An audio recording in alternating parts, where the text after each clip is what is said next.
Ang kwento ng ikaapat na hari.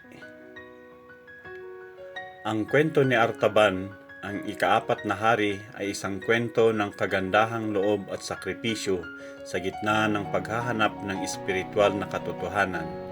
Siya ay isang Samaritano na sa kabila ng hangarin na sumama sa tatlong hari ay naantig ng mga taong nangangailangan habang siya ay naglalakbay patungo sa Bethlehem.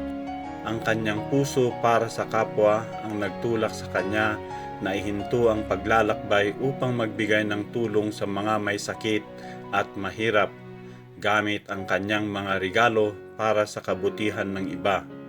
Dahil dito, nawala niya ang landas papunta sa kanyang mga kasamang pantas at sa mismong lugar ng pagkikita na humantong sa kanyang hindi pagkakaroon ng pagkakataon na makita ang mismong kapanganakan ni Jesus.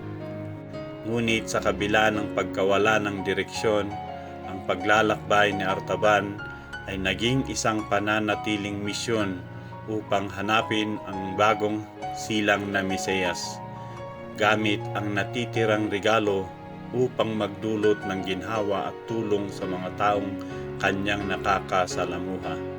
Sa loob ng 33 taon, patuloy niyang hinahanap si Jesus na sumasalamin sa kanyang dedikasyon sa paglilingkod sa mga nangangailangan.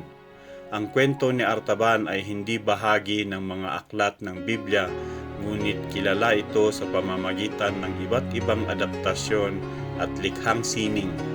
Ito ay nagpapahayag ng kahalagahan ng awa, sakripisyo at pagtulong sa iba sa gitna ng paghahanap ng mas malalim na espiritual na katotohanan.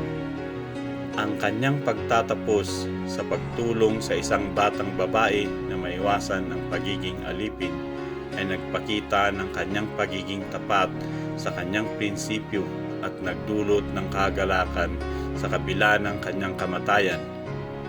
Sa bandang huli, tinanggap ang kanyang mga gawa at natagpuan niya ang kanyang hari.